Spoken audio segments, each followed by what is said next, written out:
All right, a couple of announcements before we get started. Remember, there's a SI session tonight if you want to do some exam reviewing. My review session tomorrow at 3:30 in this room. And Friday, when you come in for the exam, there's plenty of room to spread out, so it'll be the fastest and easiest to give out the exams if you all like sit in every other seat, like in columns, and we can just hand the exams straight back to give them out. So if you do that for me, I'd appreciate it. All right, the Learn Smart assignment for Chapter 3 will be finished this evening, so make sure if you haven't finished that to do that today, and then I'll get the one for Chapter 4 started here pretty soon. Any questions on Friday's exam or anything else before we get into the What time is the learning session today? Tonight is at 4:30, right? Yep. 4:30 SI in Dunbar, 152. Okay, up until now, chapters 1 through 3, we focused a lot on structure bonding, and those concepts will continue to be integrated into the chemistry we talk about when we start to talk about reactions. We've talked about hydrocarbons and alkanes and their motions and conformations and their structures. And chapter 4 now, we're going to begin talking a little more details about reactivities of molecules. And when we start to put other groups on molecules, on hydrocarbons, that is what really imparts reactivity to the molecules and gives us handles that we can use to manipulate molecular structure. So chapter 4 deals with two functional groups, alcohols and alkyl halides. And if you don't know what I mean by functional group, this is a term we use in chemistry to describe groups on a molecule or structural features in a molecule that have characteristic reactivity. Okay? So a functional group that you find in one molecule will behave very similarly to that in chemistry, even if it's attached in a different molecule. So we find a similar behavior in every molecule that contains particular kinds of groups on them. Those groups can be things with one atom. So for example, a halide with a carbon-bromine bond here.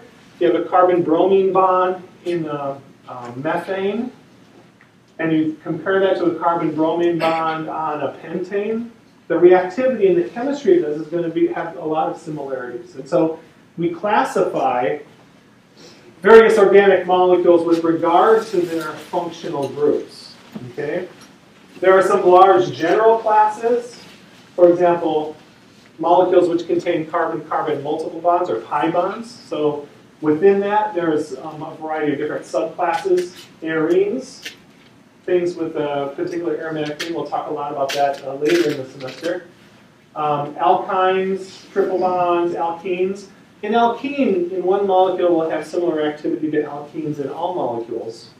Alkynes might have a little bit different reactivity. There's a variety of functional groups which have single bonds to carbons. For example, carbon-oxygen bond, it could be an alcohol or an ether. Carbon-nitrogen bonds, carbon-sulfur bonds. Those are different kinds of functional groups.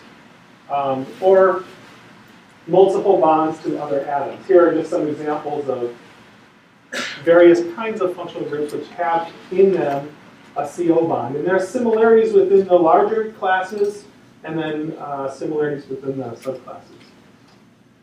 But this chapter is dealing with two of those functional groups, namely carbon bonded to an OH group, which we call an alcohol, and carbon bonded to a halogen. So fluorine, chlorine, bromine, or iodine. This symbol X is often used to be a generic term for any of the halogens. So you'll see me use that a lot. And remember, the symbol R stands for generically any alkyl group. So we can talk about general reactivity, and then we can take those concepts that we learned and focus it into reactivity of specific molecules. Okay?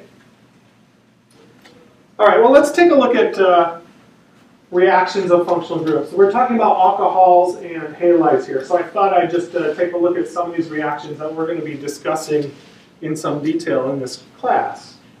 The interconversion of one functional group to another is what we do a lot to manipulate the structures of molecules and change its reactivity to do other things. So if you take a look at this first reaction I've written up here, we're going to spend some time today talking about it. You take an alcohol, this is an alcohol. It has a carbon bonded to an OH group. React that with hydrogen halide. It could be HCl, HBr, HI. Okay? And then we have formed from that, the product is a carbon bonded to a halogen, or an alkyl halide. And a byproduct here is water. Okay, so in this process, what's happened is we have exchanged an OH group here for an X group. The opposite reaction is possible. We could take an organic halogen compound and under the right conditions, they're going to be different conditions, react that with a hydroxide ion. You can exchange that halogen bonded to carbon for an OH bonded to carbon. Okay? Here's another example of a reaction in which we have an exchange of atoms. In this case, it's one of the few reactions of hydrocarbons. So if you just think about an alkane bonded with only hydrogens, a carbon-hydrogen bond is now being exchanged for a carbon-halogen bond in the product. Okay? Notice this is a way to prepare alkyl halides, this top reaction and the bottom reaction. It's one of the methods in which we can produce those as products. This is one method in which we can produce an alcohol. All of the examples here, as we talk about reactions, we should talk about how we sort of classify reaction types. And there are some very broad general classes of reactions. In these cases, what's taken place in all of these reactions is a substitution of one group for another. So these are all examples of substitution reactions. Okay. There are other kinds of chemical bonding changes or reactions of molecules that involve either breaking apart or combining molecules or just simply rearranging them. And those are all sort of the general classes which I have on the next slide here. Reaction types. So if you take two molecules, two separate molecules, and they're just combined together and added together, that's an addition reaction. It's a general class for addition reaction. You form a new product by taking two molecules and forming some kind of bonds between them. The opposite of that, if you take a molecule and break it apart, or something has come off of it, that's what we refer to as an elimination reaction. A substitution reaction, in a way, can be thought of a combination of those two. That is, we've broken something off, but we've also put something back on. So it's kind of like a combination of an elimination and an addition. And that actually has a lot of analogies when we talk about more specifics about how those reactions work. A rearrangement reaction is one in which a molecule is simply changing its bonding but not losing or gaining any atoms. Okay? And some specific examples and general ways to think about that are shown here. Addition, generically A plus B goes to form some new molecule C. An example of that might be the addition of hydrogen to an alkene. Notice in this process we have added hydrogen. We've added one hydrogen on either end of where the double bond was, but we haven't lost anything. So we've just combined two molecules, and all the atoms that we're combining are present now in the product. That's an addition reaction. An elimination reaction, notice what happens is we have a molecule in this case, and we lose atoms. This actually forms water, and break it apart. And now we have two molecules from the one we started with. Okay? Substitution, you're replacing one group. In this case, chlorine, we're replacing for the OH group. So we have lost the chlorine. We've eliminated the chlorine from the molecule and added the OH group. Okay? And then here's one example of a rearrangement. So when you think about chemical reactivity and when we start to generalize and categorize functional groups and describe their characteristic reactivity, you want to try to keep some of this in mind too. What kinds of reactions are taking place? And how are they related to each other? When you see different molecules undergoing slightly different but maybe similar types of reactivity.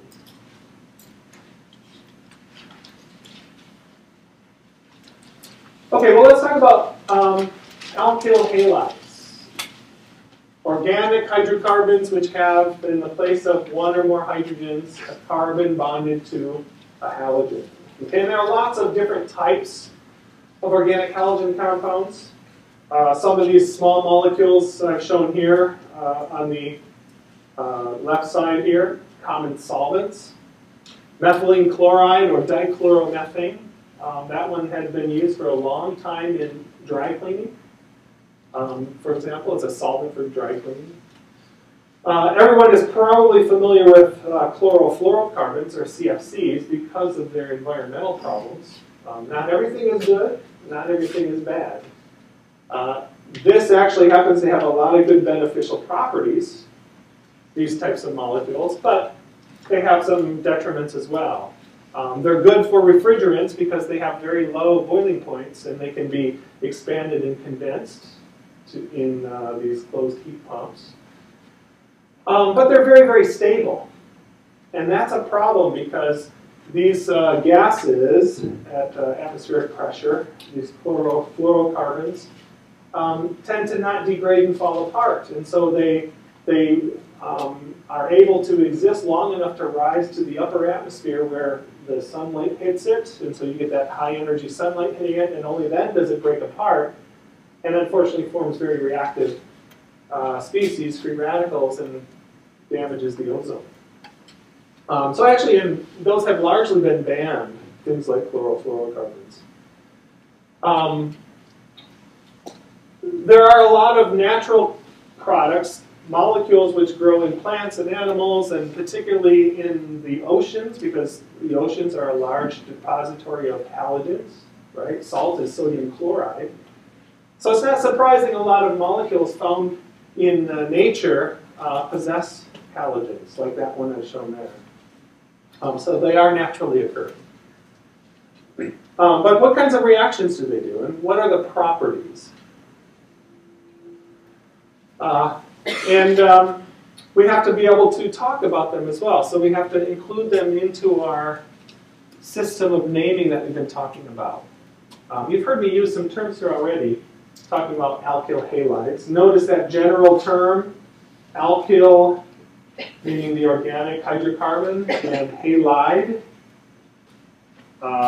generic term for one of those halogens. It could be fluoride, chloride, bromide, iodide. That's referring to some kind of X minus group, if you will. Lots of common names using this, what we refer to as functional class naming, considering an organic part, a substituent, onto some kind of negatively charged halogen. So you see this name, methyl bromide, right? Methyl is a substituent, bromide is an anion. Cyclopentyl iodide, for example. These names are used a lot. But there is an IUPAC naming system, which is that we can include into our systematic naming, which is a little bit better. And it refers to halogens not as a halide, but the carbon group, of course, as the parent group of the organic molecules. And the halogen now as a halo substituent. Notice the difference, halo, not a halide. Halide is the ion with that IDE ending. Halo meaning it's a halogen substituent on a larger molecule.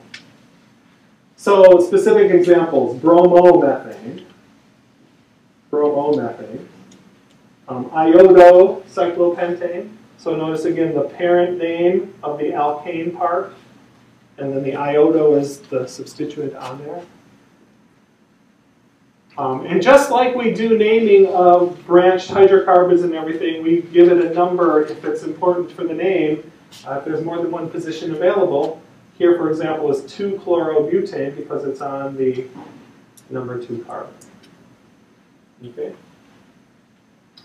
One thing we'll learn about functional groups is that some functional groups have higher preference or priority over alkyl groups, and some don't. Halogens are ones that do not have any kind of preference over halogens.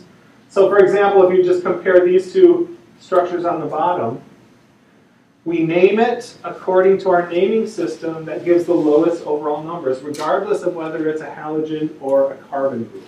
So in this case, we number, in both of these cases, we're always starting numbering from the left. Okay, so that's a hexane molecule. There's a bromine on the 4 position and a methyl on the 2 position. Okay, if I switch that around, bromine on the 2 position and methyl on the 4 position, notice the bromine now has the lower number and the methyl has the higher number because that's the position. There are some functional groups, and we'll talk about this in a minute, alcohols, for example, where that's opposite. Regardless of where it is, the alcohol is where the closest alcohol is where you start numbering from, not the closest substituent. Okay, but in the case of halogens, halogens are essentially equal with alkyl groups, and you just number according to the lowest number. Okay, alcohols. Alcohols also have this sort of functional class naming, common naming, isopropyl alcohol, methyl alcohol.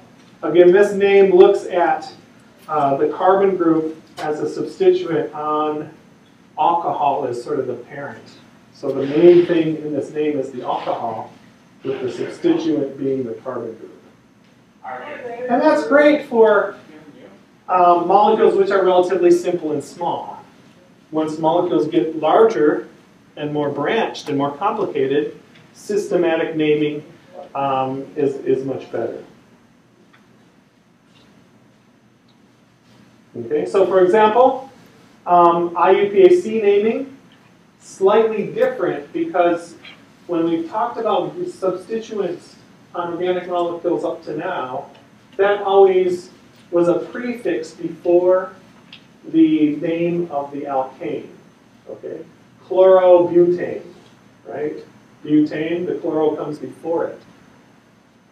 When we start talking about alcohols now, alcohol, because it's an important functional group and the naming system has been developed that alcohol is a higher priority in some senses than alkyl substituents, that has 2 consequences. One is that the indication for the functional group is included at the end of the name. So in this case, methane is the parent carbon chain, but it's an alcohol, so it's methanol. So what we've done is we've dropped the E and added OL, or what I have here, dropped the ANE, ANE ending, and added ANOL. Okay, so anything that ends in OL is an alcohol, has an alcohol functional group. Okay, so you see methanol, cyclopentanol. Okay, again, the alcohol is the functional group that's on there. And when we give a number, if there's more than one position and we have to number the position of the alcohol group, we put that before the name. So in this case, 2-propanol. Okay, the 2 is referring to the position of the substituent that's indicated at the end of the name. So it's a little different than the other types of substituents where we always put it before the name of the parent chain. Okay, and then its preference for priority over alkyl groups is shown in this example with these IUPAC names. Remember when we used the example with the chlorine, or was it bromine, I don't remember, whatever it was, we always started numbering at the end of the chain, which has the lowest number. But since now the alcohol has a higher preference over alkyl groups, we always start numbering the chain for an alcohol closest to the nearest alcohol substituent. Okay, so in this case, it's we start numbering from the right side, even though overall the numbers are larger. Okay, so we number the hexane from this direction because now the alcohol group is on the 3 carbon. And the methyl group gets the number 5. Okay. Over here, since the closest alcohol is on the left side, then it makes sense, methyl 4 and alcohol 2. Okay, so this is where that slight change comes in terms of not always numbering with the lowest numbers. If there's a group on there which takes preference over something else. So in a way, it's kind of like, I guess a way to think about it is the alcohol becomes part of the parent in terms of preference, or in terms of importance. What happens if it's like in the middle of an odd number? If it's in the middle of an odd number, well then you would just number, if it's the same number in either direction, you're saying? If the alcohol is the same number in either direction, then you would use the next available branch as the closest. So it wouldn't matter which way you numbered, you'd always get the same number for the alcohol. Then you just choose the direction which gives the next one lower, as long as there's no difference. Here, clearly, the alcohol would be on a number, what, 1, 2, 3, 4. Alcohol would be number 4 if you started numbering this way, so there's a difference. Yeah. Good question. Okay, so that's a little bit about naming. Shouldn't be too hard. We also refer to them, especially when we're discussing the chemistry of these functional groups and discussing the reactivity. We classify them according to the degree of alkyl substitution of the carbon they're attached to. And so you might hear me refer to things like this is a primary alcohol. Okay, a primary alcohol. Meaning an alcohol which is attached to a carbon which is a primary carbon.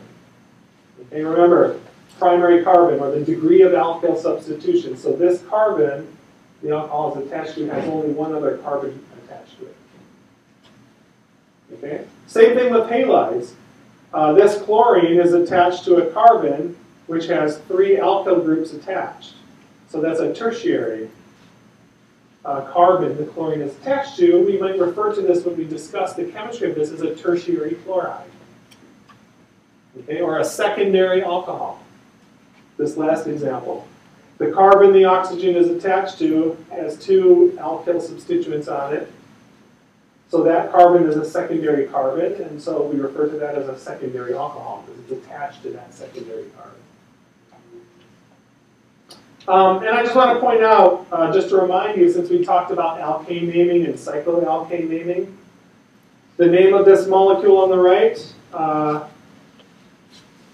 notice, because it's a ring, now we have a situation where if it's on the top of the ring, it's a different stereoisomer than if it's on the bottom of the ring.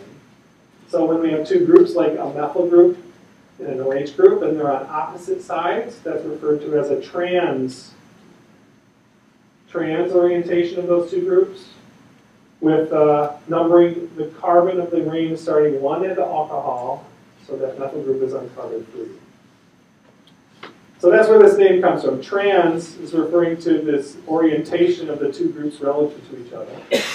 3-methyl, cyclopentane, all. Okay.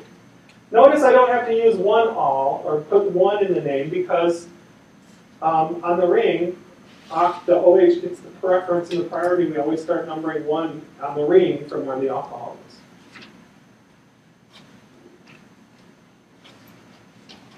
Okay, any questions on that?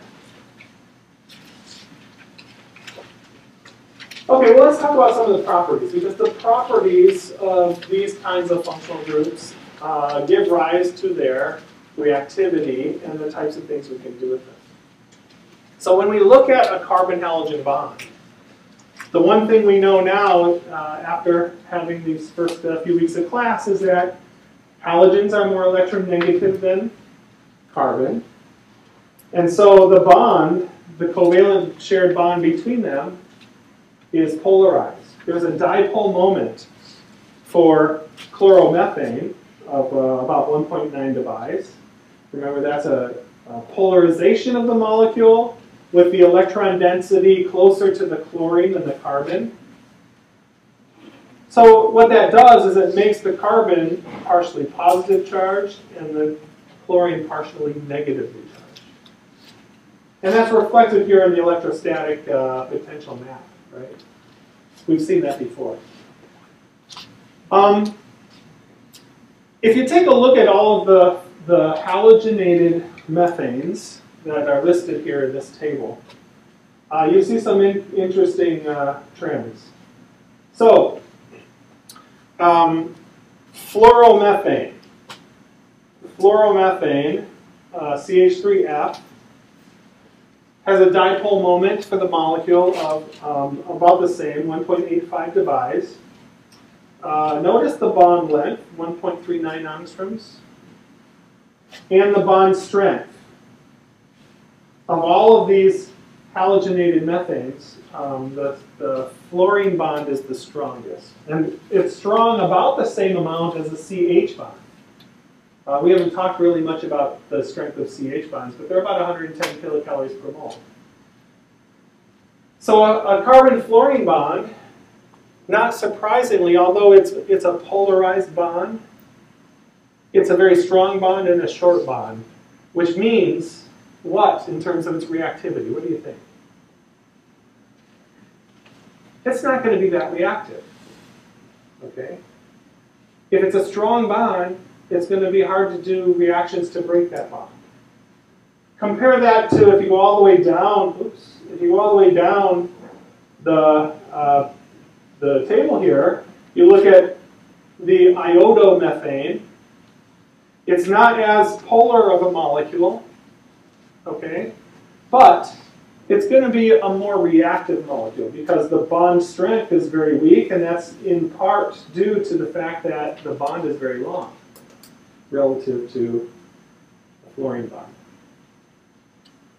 Okay, so when we really try to think about reactivity of molecules, it's not necessarily one specific property which leads to all the reactivity. It's a combination of things. And in this case, this shows you that the short bond length, even though it's highly polar, gives rise to a very strong bond.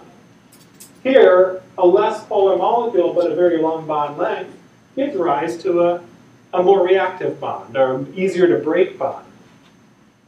Okay, and so that's important to recognize that it's not just the polarity, but many other factors come into play also to describe the overall reactivity. So in general, when we talk about the ease of breaking the bonds from carbon to halogen, it gets easier as you go down the periodic table of the halogens. Okay, so chloromethane is more reactive than fluoromethane. Bromomethane is more reactive than chloromethane. And that follows with the bond strengths here. As a matter of fact, fluorocarbons are so stable. It's what we use to make protective coatings. So does anyone know what the structure of Teflon is?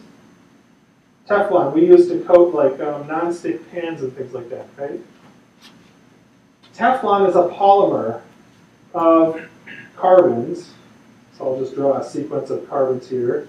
Repeating, so it's a very long chain, that's what a polymer is. But there are no hydrogens on it, it's all fluorine. So instead of having two hydrogens on each of these bonds, it's all fluorine. And Teflon, of course, can withstand very, very high temperatures, and it's non-stick, and it really is pretty much inert. Okay, and that's reflective of this strong bond to fluorine.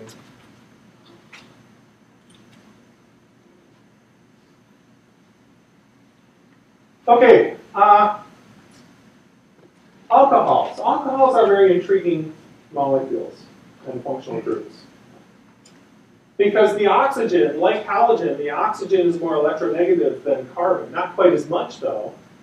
A carbon-oxygen bond is generally stronger than a carbon-halogen bond, certainly a carbon-chlorine bond or something like that. But alcohols, because of the structural features, have other reactive properties. So if you take a look at this, notice overall the molecule has a lower polarity than, say, chloromethane or fluoromethane. And the oxygen here has lone pairs on it, which are weakly basic. That is, if you have an acid, if you have a proton source, you could protonate. This could react with a proton source, and you can protonate. So an alcohol, just like water, could act like a base. Okay? It also has an OH bond. And that bond also could be broken. Keeping the electrons with the more electronegative oxygen, this could produce H+ ions. Right? It could donate a proton to something. So alcohols, like water, could also be weakly acidic. Okay, and those actually lead to further properties of an alcohol and allow us handles with which we can manipulate the chemistry of alcohols.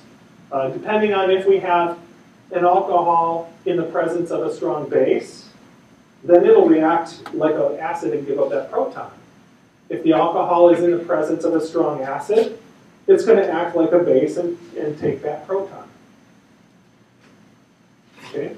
And that leads to different reactivity. Take a look at this. This is a chart from your book showing some of the other properties of halides and alcohols, namely the boiling point.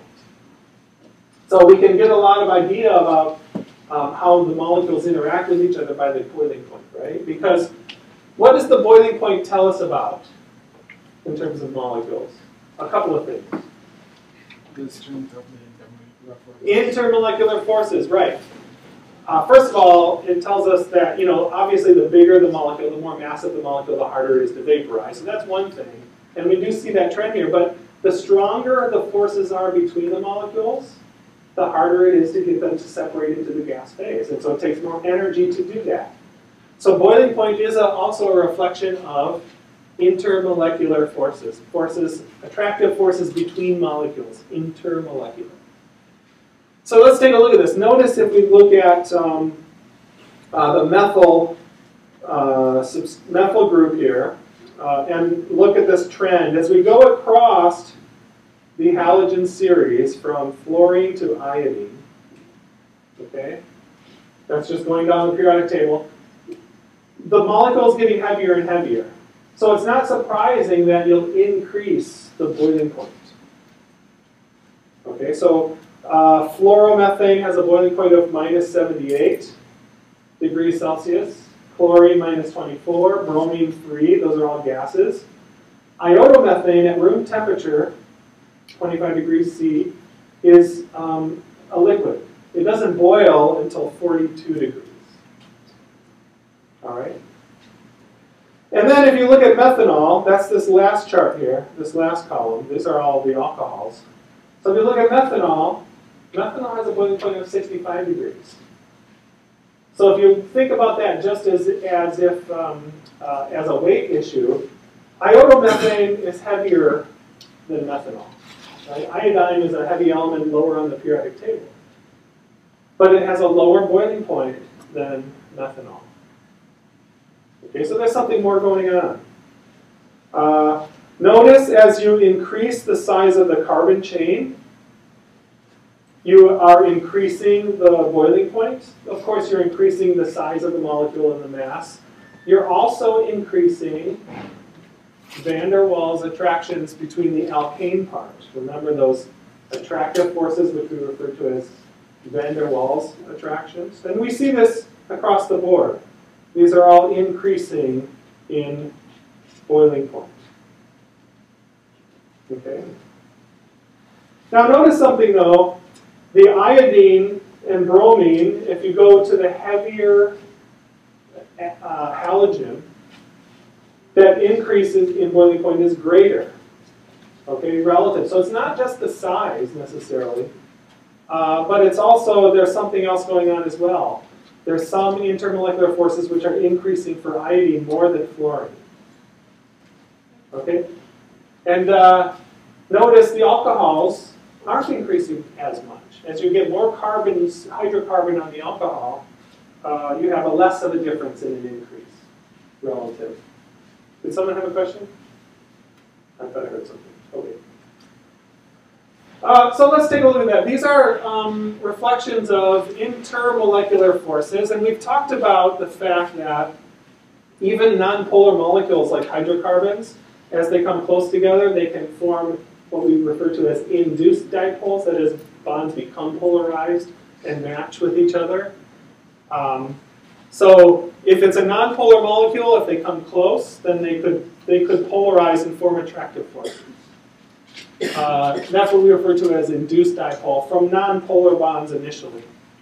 But molecules, which we're talking about now, organic halogen compounds and organic compounds with OH groups on them, already have polar molecules, and they can have overall dipole moments.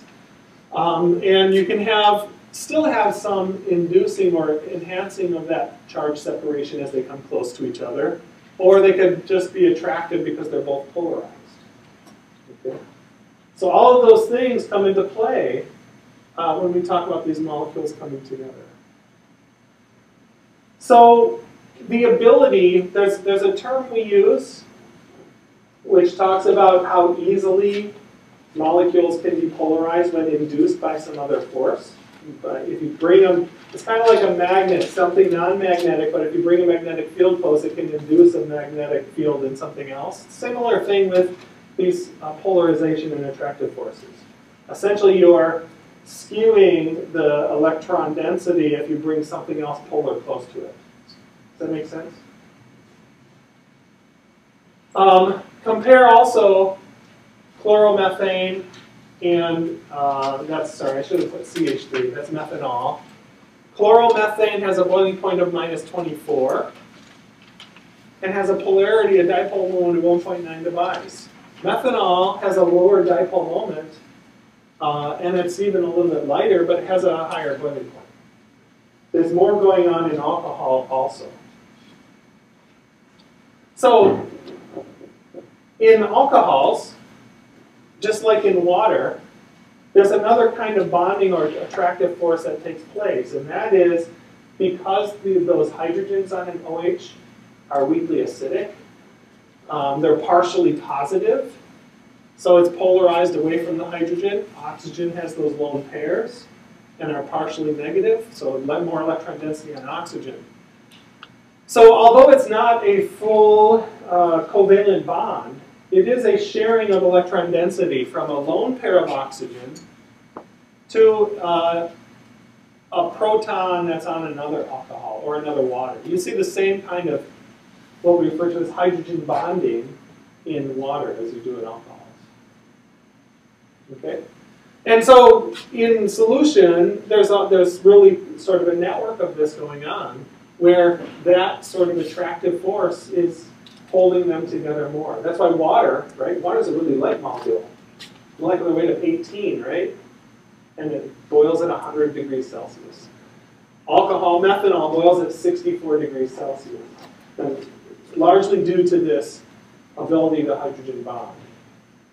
Now, as you get more and more alkyl chain on it, okay, more greasy hydrocarbon on there, that minimizes some of these hydrogen bonding interactions. And so the increase in boiling point isn't quite as steep as you would see for other things.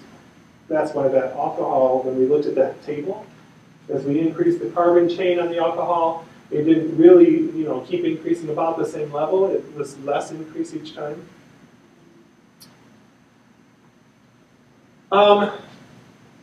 This is interesting. So how would you explain this? So if you look at the molecules as we go from left to right, and look at the addition of halogens on methane, you can see that the boiling point goes up.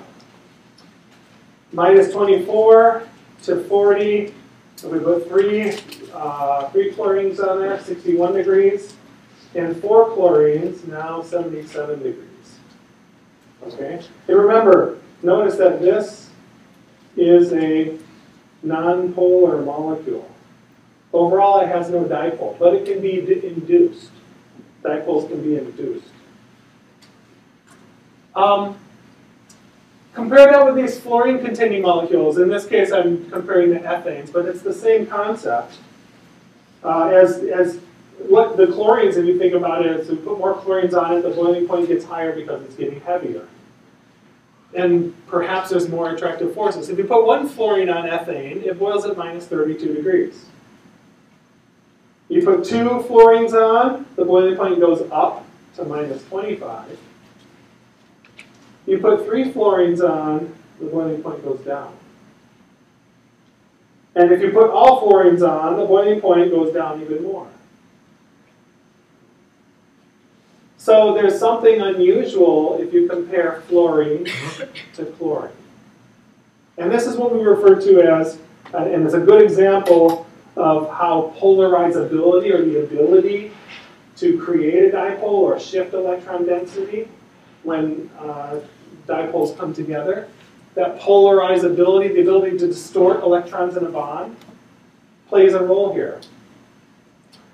I guess the best way to explain it is if you're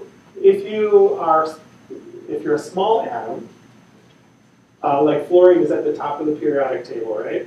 You're a small atom, the electrons are held close to the nucleus, and so they're very close to that plus charge, and the bond is short, and so the electrons are very close, so they're being held very tightly. So it's harder to shift those electrons around. It's harder for those electron density to move out or to become more polarized. Whereas if you have a heavier atom like chlorine, larger atom, now the electrons in the bond are in the valence shell, which is furthest away from that nucleus. They're being held less tightly, which means they're more fluid. They're more easily influenced by external polar forces. Okay? That's the concept of polarizability, how easily electrons can be moved about or shifted about. So the general rule of thumb, the smaller it is, the shorter the bonds, the closer to the nucleus, the harder that atom is, or the more tightly those electrons are held. That has 2 influences. One, which is demonstrated by these boiling points. Okay? The chlorine bonds, the electron density is more fluid, and so if we bring things together, they induce dipoles with each other, and so then attractive forces are stronger. The fluorines now, they seem to be even tighter than the hydrogen. Okay, the electrons are held very tightly, so it's hard to induce dipoles. They're more or less, they're less polarizable, and so you don't have even induced attractive forces anymore. So the molecules don't stick together at all. The boiling point goes down. Okay? When we begin to talk about chemical reactions, this concept of polarizability is also very important for the ability of something to give up its electrons to form a bond. What we refer to as nucleophilicity. And remember, a nucleophile is something that has electron density and is looking for a nucleus. And the ability to donate those electrons also depends on how tightly they're being held. So it has an impact on how reactive they are as a nucleophile. So as you go down the periodic table, fluorine, chlorine, bromine, iodine, the ability or how loose those electrons are being held gets greater. It's easier to polarize them. Does that concept make sense? It's a hard concept to get across sometimes without lots and lots of examples. So this more electronegative species like this fluorine. More electronegative will hold it tighter, that's right. Just really hold it down, and you're not That's going right. to be able to form those dipoles, so they're just going to bounce off of each other. Yes, they're not going to stick You're not gonna- because you're not forming dipoles, right? Exactly. Okay, let's take a look at solubility. In particular, I'm talking about the ability to dissolve things in water versus nonpolar like a hydrocarbon. So if you think about water, right, and you think about an alcohol, the properties of an alcohol are similar to a water, to some extent.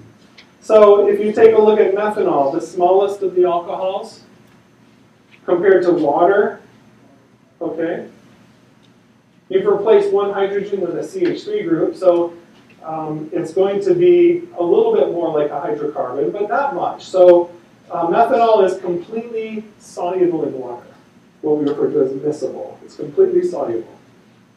Okay? Ethanol, right? This is the alcohol that's, I won't say it's safe for us to drink, but it's the one we do drink. It's also completely miscible in water. You go to the 3-carbon group, propanol, it's also miscible in water, completely soluble. All right, but notice what happens when you start to increase, say, 4 carbons. Now you can get about 9 grams of butanol versus in 100 grams of water to dissolve. If you get more than that, then you start to see 2 phases. Okay, and the ability to solubilize gets lower and lower as you increase the carbon chain. So it's becoming more now like a hydrocarbon, and if you look at the overall mass of the molecule, it's more carbon and hydrogen than it is OH, right? So obviously it's going to be less soluble in water. You get down to octanol and higher, it's essentially insoluble. You put any in it and you see 2 phases. Okay, you see an organic phase and a water phase. Like oil and water, right? Alkyl halides. Halides are generally nonpolar molecules relative to OH. One of the main reasons why they are not soluble in water is because they don't have the ability to form those hydrogen bonds. Alcohols do. Alkyl halides don't. So they are generally referred to as hydrophobic. That is, they don't dissolve in water. They will form 2 phases. And depending on the particular halogen and how many you have on there, a lot of organohalogen compounds are more dense than water. Some are less dense. Fluorides and small chlorides, like chloromethane, and most of the fluorides, particularly if you put more fluorine on there, they're less dense than water, so if you mix them, they're going to float on top of water. Oil, just simple hydrocarbons are less dense than water, so oil floats on top of water, right?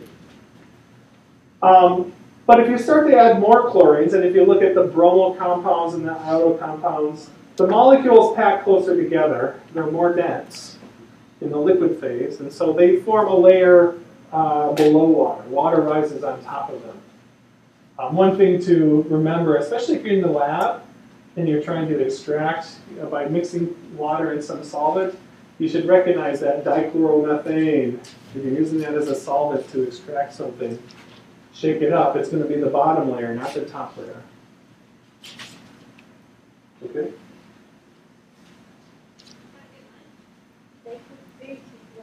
Okay, I want to come back to this substitution reaction I talked about earlier. It's the reaction of an alcohol, some carbon COH bond with hydrogen halide to do a substitution to form an alkyl halide. Okay? The byproduct here is water. So again, notice we're substituting OH for X. Could be hydrogen, could be chlorine, bromine, iodine. HF is very difficult for other reasons. That has other kinds of reactivity. But there's some interesting features about this. I've been very general here, right? Alkyl alcohol. But I haven't specified what kind of alkyl group.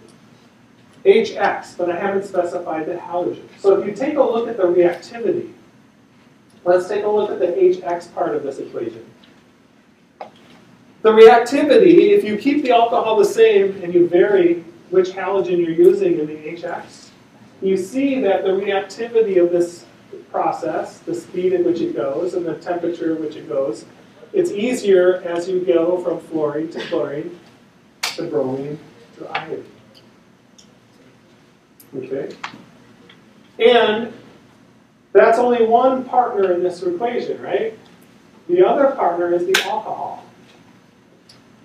The substitution of the alcohol, the degree of alkyl substitution, also matters in the reactivity.